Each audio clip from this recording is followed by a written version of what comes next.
warahmatullahi wabarakatuh, and a very good morning to our specialists, Dr. Vila and Dr. Fairuz, and our fellow colleagues. Today I'm going to present about primary survey in trauma patient, and later my friend will present about secondary survey in trauma patients. Okay, for the introductions, logical and sequential treatment priorities are established based on the overall assessments of the patients. And remember, the patient vital signs must be assessed quickly and efficiently. Management consists of rapid primary survey with simultaneous resuscitations of vital functions. Primary survey encompasses the A, B, C, D, E of trauma care and identifies life-threatening conditions. Okay, what is A, B, C, D, E? As we all know, A for airway maintenance with restrictions of cervical spine motion, B, breathing and ventilation, C, circulation with hemorrhage control, D, disability and assessments of neurologic status, lastly, E, exposure and environmental control. Clinicians can quickly assess A, B, C, D in a trauma patient simply in a 10-second assessment by identifying themselves, asking the patient for his name, and asking what happened. For airway, quick assessment, ensure the patency, ask the patient's name and what happened. Simply, an appropriate answer suggests that there's no major airway compromise as patient's ability to speak clearly. Breathing is not severely compromised as the patient's ability to generate air movement to permit speech. And lastly, the level of consciousness is not markedly decreased as patient alert enough to answer and describe what happened. Also for airway, look for airway obstruction. For example, sign of stridor, foreign body, facial, mandibular, tracheal, and laryngeal fracture. For management, our aim is to establish a pattern airway. Initially, the jaw thrust or chin lift maneuver often sufficient as initial intervention. If the patient is unconscious and has no gag reflex, the placement of oropharyngeal airway can be helpful temporarily. Establish a definite airway if there is any doubt about the patient's ability to maintain airway integrity. Lastly, remember, patients that came with severe head injury that have low GCLC level, below than 8, require placement of definitive airway. As you can see in these pictures on the right side, there's 3 types of definitive airway. First one, second, nasotracheal tube, and last, surgical airway, either cricothyrotomy and tracheostomy. Also in A, there's cervical injury. While assessing and managing a patient's airway, take great care to prevent excessive movement of cervical spine. Based on the mechanism of trauma, assume that the spinal injury does exist. How? First, prevent excessive movement of cervical spine. Second, apply cervical collar. Lastly, perform jaw thrust maneuver, not head tilt chin lift. For breathing and ventilation, ventilation requires adequate functions of the lungs, chest wall, and diaphragm. Therefore, we must rapidly examine and evaluate each of these components. So we have to assess, first expose patient's neck and chest, and then we have to assess jugular venous distensions, any tracheal deviations, auscultate for any air entry, and also inspect and palpate. Can detect injuries to the chest wall that may be compromised ventilation, such as flared chest. And for these life-threatening conditions in breathing and ventilations, there's 3: tensions pneumothorax, massive hemothorax, and open pneumothorax. In this, I will explain briefly about how to recognize and treat these life-threatening conditions in last slide. How to manage breathing and ventilations? Simply by give supplemental oxygen. There are 2 different device or supplemental oxygen as you can see in the picture.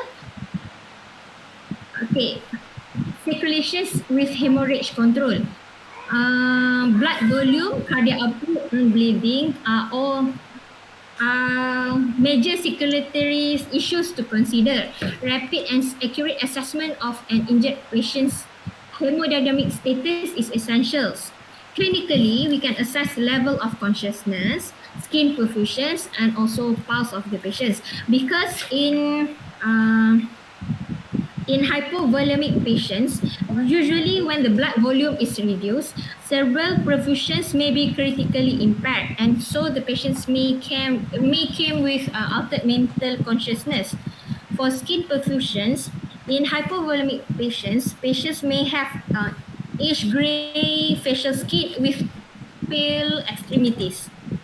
For pulse, rapid tachypulse is typical sign of hypovolemia.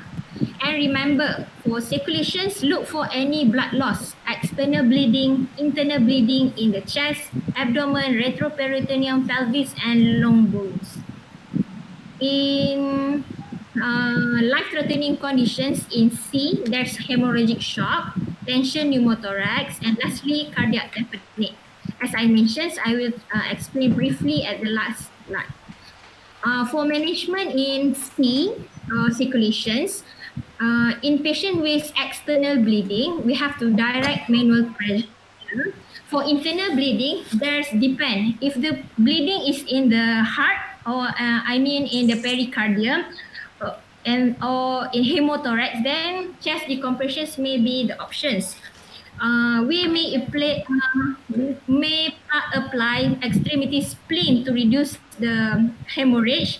Actually, initiate surgical intervention as soon as possible is the best for the patients. For vascular access, 2 large bore granula, and then give IV fluid therapy with crystalloid solutions and blood replacement. And disability, D, assessment of the neurologic status. For the assessment, determine the level of consciousness using the Glasgow Coma Scale, checks the pupil for the size and reactions, identifies the presence of lateralizing signs, and lastly, determine whether there is spinal cord injury. If present, we have to determine where's the level of the injury. This is the Glasgow Coma Scale. I hope we all can remember already. I hope semua dah macam spinal reflex lah kan, Glasgow Coma Scale. Dah hafal semua. Kadang-kadang terkeliru tapi saya harap saya ingat lah. Okay, carry on. Signs of lateralizations. Signs of lateralizations usually present when the patients have brain injury or head trauma.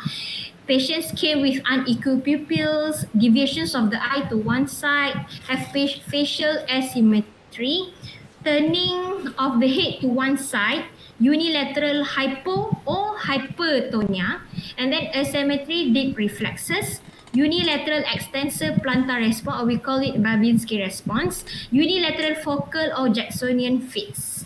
Kejap doktor, saya nak allow yang baru request. Allow, tak apa. Okay.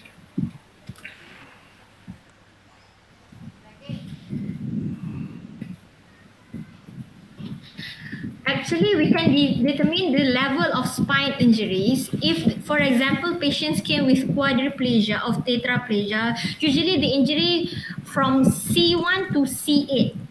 If the patients came with paraplegia, then the injury may be T1s or below. In S1 to S5 injury, most of the patients can walk with some functions.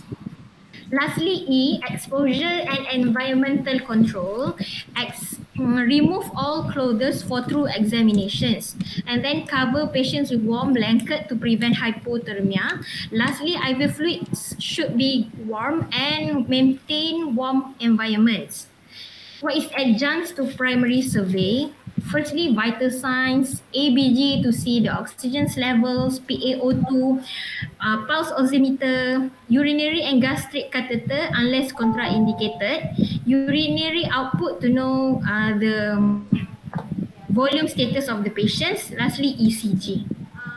Like I mentioned before, there's a life-threatening condition that we have to detect in primary survey.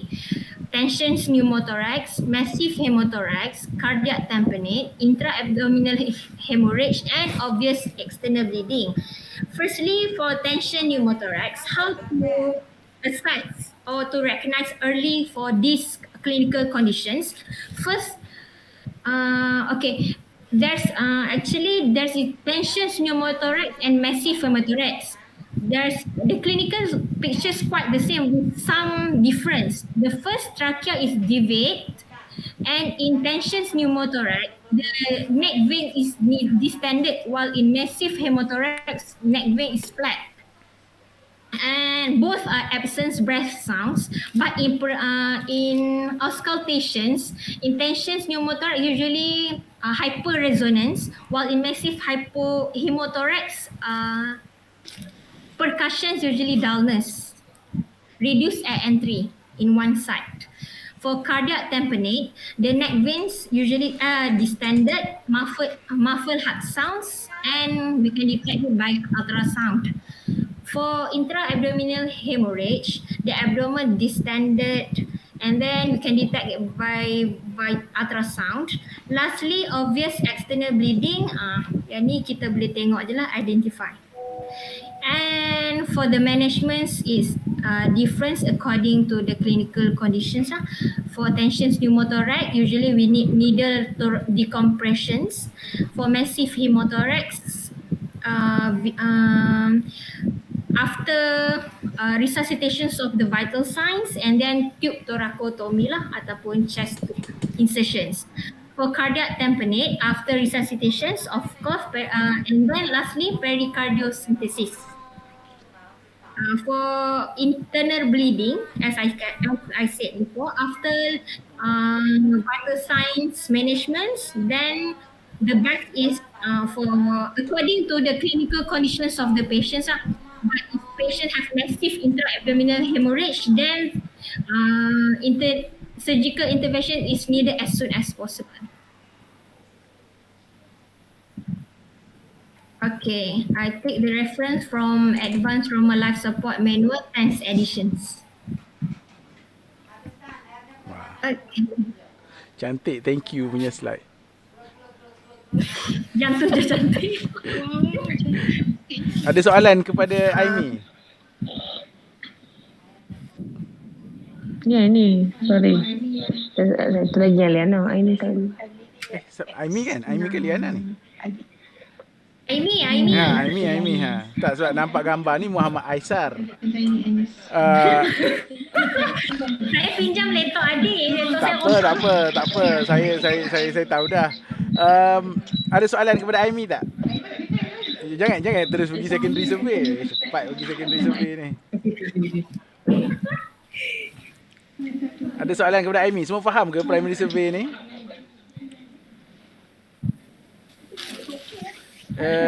Primary survey ni is something yang quite macam essential lah kat ED, because we deal with a lot of trauma, and trauma yang kita berurusan dengan ni yang trauma kita fresh lah.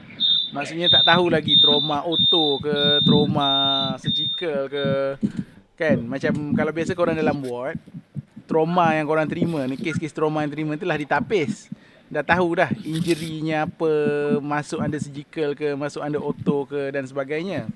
Tapi dalam konteks ED ni, trauma yang korang terima ni adalah trauma yang fresh lah. Tak tahu apa lagi kan. It could be minor, could be major kan. It could be head injury or it could be polytrauma.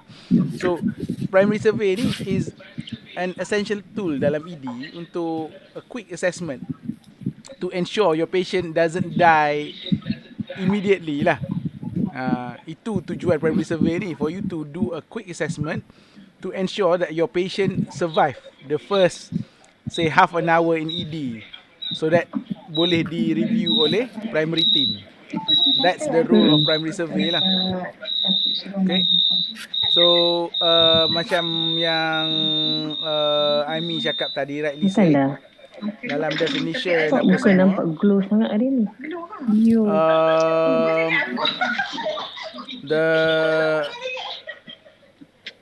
The primary survey tu memang kena ni lah, kena buat dengan, kena assess So principle dan primary survey, kalau tak ingat apa yang Aimi cerita panjang-panjang tadi pun, essentially for each A, B, C, D, E tu korang kena inspect, palpate, percuss and auscultate. Semua benda ni kena buat.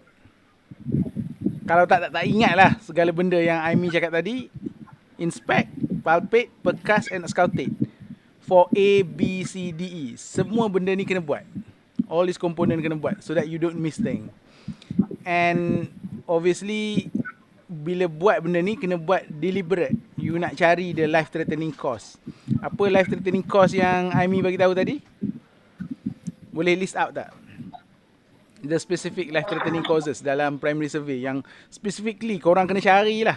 Bukan terjumpa, kena cari secara spesifik. 6 life threatening cause. Aimi boleh bagi tahu? Boleh remind kawan-kawan? Tension pneumothorax, Okay, massive 1, hemothorax, 2, lepas cardiac tamponade, 3, intra-abdominal hemorrhage, no. Flare chest. Okay, 4, Ya. Tak, saya letak balik. lagi 2. Open pneumothorax. Okay, 5, Apa lagi? kadang tamponade dah Hemorrhagic sebut. shock. No, hemorrhagic shock no. Apa? Oh. Kawan-kawan boleh tolong. You know, jangan kesian Aimi. Apa dia? So, ada 6. Apa dia? Ada 6 So, baru sebut 5. So, these are things yang you need to specifically look for in primary survey. Airway obstruction, excellent. So, kalau zaman dulu, zaman-zaman saya, Dr. Vila belajar dulu, the mnemonic yang biasa popular adalah atom FC. A would refer to atom FC. Oh. Pernah dengar atom FC? Dia A would refer to airway obstruction, T tension pneumothorax, O is kalau yang betul dia open sucking chest wound lah, tapi open pneumothorax pun it's almost the same thing. M is massive hemothorax, F is flail chest, and C is cardiac tamponade. Tapi kalau awak ikut the latest ATLS punya guideline, flail chest tu has been removed as buang dah. primary as one of the life threatening causes. Dia tukar kepada tracheobronchial tree injury. Apa dia? Tracheobronchial tree injury. Tapi bila kalau tracheobronchial tree injury ni dia tak jadi atom FC lah, dia jadi macam atom TC, dia macam tak best sangat lah. So anyway, for each of this life threatening condition, you need to know what is the initial management. So maksudnya kalau airway obstruction, the initial management is Establish airway patency. yalah, apa Caranya? maksudnya kalau airway obstruction? Memanglah itu yang kita nak buat. Caranya macam mana nak buat? Establish airway Initially patency. boleh by head pin, chin lift or Head tilt chin lift jaw thrust. in trauma. Awak yang cakap tadi dalam slide awak. Boleh ke tak boleh buat? Cervical trauma. Well, mana nak tahu Ni patient ada cervical. cervical trauma ke tak ada cervical trauma. So for all trauma patient, you assume dia ada cervical injury. So no head tilt chin lift. It's always jaw thrust. So, For any trauma patient, assume dia ada cervical injury. So jaw thrust. cervical. Okay. So airway obstruction, ensure airway patency is tengoklah obstruction sebab apa. If obstruction sebab foreign body, remove the foreign body. If obstruction because patient unconscious, patient ada tongue, loll back ke apa semua, kenalah buat oropharyngeal airway. Okay, kalau tension pneumothorax, initial management, Dia punya management memang kena chest decompression by needle thoracocentesis. okay, needle thoracocentesis, nak buat kat mana? Dekat mid clavicular second intercostal space, either right or left depend on the kat mana dia punya Of side lah. course. Agree. Kalau ada alternate sites untuk buat needle thoracocentesis, Fourth to fifth anterior axillary. nama Kat safety margins. safety margin, safety triangle. Safety triangle. Excellent. So, Safety okay. margin. Kalau open pneumothorax, open sucking chest wound, nak buat apa? Initial management. Close the tempat yang open tu, yang connecting tu. Okay. Close dengan apa? Dengan apa panggil tagadem. Tagadem. Okay. Bukanlah dengan plastik yang lekat tu, yang supaya dia tak boleh bagi ada air entry. Okay. Okay. Anyone else? Ada idea lain?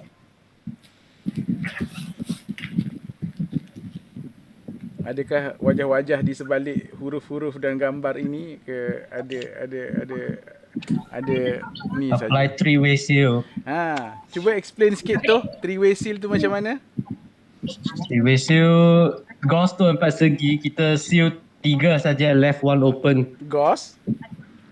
Ada gauze 4 segi kan, kita seal. Betul, tapi 3 saja. kita cuba adakah itu jawapan muktamad anda? Anda nak pakai gauze? Sorry.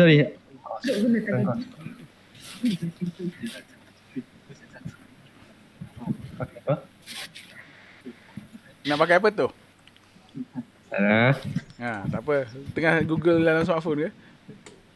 Betul.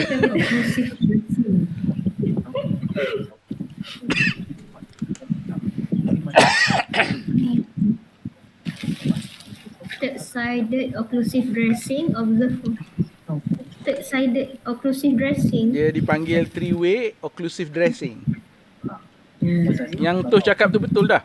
Dia macam kalau if the dressing tu 4 segi, you tutup 3 sides je lah. One side you left it open to create a one-way valve. So that the aim is not to allow air masuk melalui the open sucking chest wound, tapi to allow air to be push out. So bila nama ni three-way occlusive dressing ni merujuk kepada kalau you pakai dressing 4 segi lah. If you pakai dressing octagon ke pentagon ke dan sebagainya, you kena allow one side to buka lah. Okay. So and bila kata occlusive dressing, you don't use gauze because gauze allow air to travel through gauze. So you use gauze punya plastik. Gauze punya cover tu kan plastik. So you use that. Dia occlusive dressing. Jangan guna tegaderm because tegaderm everything is sticky. So you faham tak konsep dia? So bila ada open sucking chest wound, okay. So bila merujuk kepada open sucking chest wound ni, apa ciri-ciri open sucking chest wound or open pneumothorax? How big the wound should be? How rupa dia macam mana? Tak tahu doktor, tak pernah tengok. Memanglah. So open sucking chest wound, sebab tu kata inspection. Bila you inspect, you specifically look for, bila you inspect the chest, look for open sucking chest wound. Okay, dan bukan anterior chest sahaja. Remember, chest pun belakang kita ni pun chest juga. So you need to look at the back as well. So ciri-ciri open sucking chest wound ni, ciri-ciri dia, how big the wound needs to be untuk dia jadi kita kata open sucking chest wound.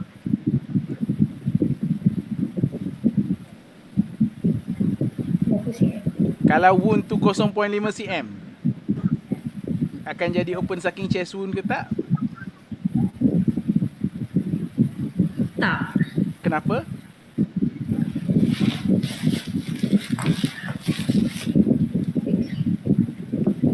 Sebab kecil sangat?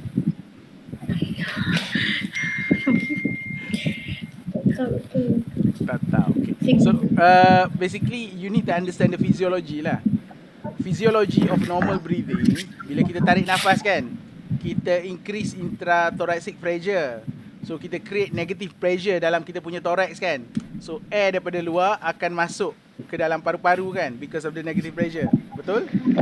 Agree? Ada disagreement di situ? Agree? Agree. Okay.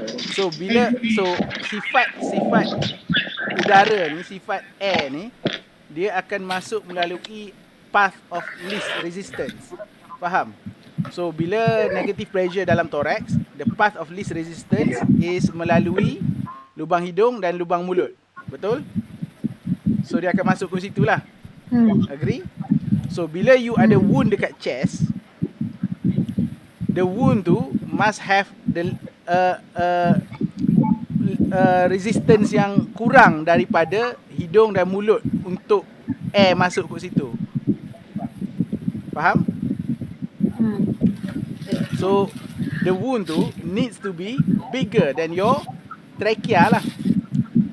It needs to be bigger than your tracheal diameter. Barulah air tu kata, oh, this is the easier path, the path of least resistance. So dia akan masuk melalui wound dekat chest tu. If the wound is smaller, dan dia kata, oh, the path of least resistance is still through the trachea. So dia tak lalu lah ke situ. Faham? Bila ada negative pressure dalam thorax. So sebab tu the wound tu needs to be bigger, or at least bigger or equivalent to your tracheal diameter. So tracheal diameter berapa? 10 ke 20 mm. 1 ke 2 cm. Oh, mm. Nasib baik cakap unit mm. So saya duk ingat sentimeter tadi, kata trachea gajah ke. Yeah. So roughly dalam 2 cm lah, 2.5 cm tracheal diameter, bergantung pada awak ni besar mana lah. So in general, if any wound that's bigger than 2 cm dekat chest, potentially dia open sucking chest wound, then you need to apply 3-way occlusive dressing. That's the initial management. The definitive management is to put a chest tube lah. So once dah letak chest tube, dia tak payah dah lah 3-way occlusive dressing tu, boleh tutup terus dah lah wound tu. Janganlah double chest tube nak maintain lagi 3-way occlusive dressing. Itu salah konsep namanya. So itu open sucking chest wound. Tension pneumothorax. Dah tension pneumothorax dah tension dah. Open sucking massive pneumothorax, both chest tube lah. Features macam tu. Flail chest or tracheobronchial injury, sama juga both chest tube. And cardiac tamponade, you have to do pericardiocentesis. Preferably under ultrasound guidance lah, if possible. So boleh Aimi describe sikit macam mana nak buat pericardiocentesis? Describe supaya kawan-kawan yang tak pernah tengok, Aimi pun mungkin tak pernah tengok, tapi tak apalah, supaya semua orang ada some gambaran lah pericardiocentesis ni buat kat mana, bagaimana. Doktor, saya pun tak pernah tengok. Tak apa, tak masa duk baca ni dia tak tunjuk, tak tengok gambar. Dia kita insert dia dekat subxiphoid. Okay, that's the classical approach lah. Okay, excellent. Most common approach. Between xiphoid sternum dengan left costal margin. Lepas tu kita tilt dia 30 ke 45 degree to the skin. Okay. Aim towards left shoulder. Excellent. Tahu yang tu ya. Okay. So essentially signs of cardiac tamponade, I think dia I made a mention lah. Dia ada triad lah. Triad of distended neck veins, muffled heart sounds dengan hypotension. If your trauma patient present ada 3 ni, you need to start thinking about cardiac tamponade. Okay, you need to grab the ultrasound and scan lah, tengok whether patient ada cardiac tamponade or not. So hypotension, distended neck veins and muffled heart sound. Muffled heart sound ni merujuk kepada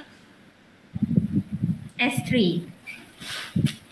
Muffled heart sound ni merujuk kepada bila tak dengar heart sound lah. Walaupun saya tahu most of the time korang tak dengar pun heart sounds. Kan, patient trauma. Tapi you know, if you listen, you know, patient akan you can't really hear the heart sound lah. It's difficult to hear. So then you need to consider, you need to be thinking about cardiac tamponade lah. So tak on top of pericarditis yang ni, biasanya the classical description buat dekat subxiphoid. Patient need to be in supine position attached to cardiac monitor. That's very important. Patient needs to be attached to cardiac monitor. Then approach needle to at about 30 to 45 degree angle and aims towards left shoulder. Aspirate as you go in, because you tak nak terlebih dalam kan. Sebab aspirate as you go in. So once you puncture the pericardium, usually you'd feel ada give, dia macam loss of resistance. And you akan dapat blood. And if you advance the needle too far, needle tu sentuh pericardium ke myocardium or kena myocardium, you will see ST elevation on the ECG, on the cardiac monitor. That's why it's important kena ada cardiac monitoring. And once you dah draw out around 20 to 30 cc of blood, you should see clinical improvement almost immediate. Maksudnya BP akan start to pick up. Sebab cardiac tamponade ni is what kind of shock? Obstructive shock. Excellent. Tension pneumothorax? Sama, then obstructive shock. Okay. Apa beza tension pneumothorax dengan pneumothorax biasa? Tension.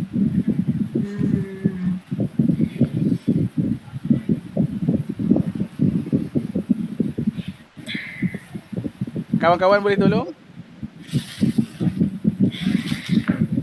Apa beza tension pneumothorax dengan pneumothorax biasa? I mean, you see some patient with pneumothorax kan, kadang-kadang besar pun, the whole right or left lung collapse dekat green zone je.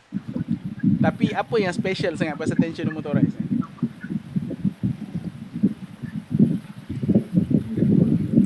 Yang require needle decompression.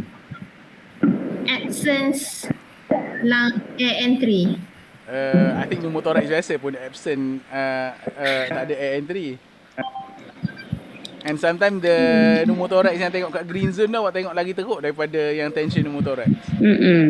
Dari segi Kenapa X-ray lah. perlu riliskan serta-merta? Dia ada mediastinal shift, Doktor. Okay. So Effectnya? why is that important? What does mediastinal shift cause? So tadi Aimi, Oxygen. sorry, Dia compromise dia punya oksigen. how? Macam mana? Betul? Macam mana? Sebab Aimi cakap Dia tadi dia compress the obstructive heart. shock kan. So dia shock obstruct kat mana? Obstruct dekat Oh, venous return. Side of heart. Siapa? Venous return? Siapa cakap? Aimi cakap. Kenapa dia venous return? Tak, ni supaya korang faham ni. Cari juga ni. Supaya korang faham kenapa benda-benda ni berlaku. Benda once korang faham, korang it makes more sense lah. Betul.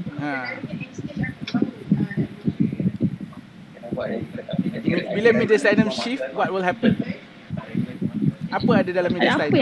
Apa yang ada sekitar mediastinum tu? Ada jantung, ada apa lagi sebelah-sebelah dia? Sebelah jantung. Jantung bersambung dengan Ada. apa? Atas, bawah.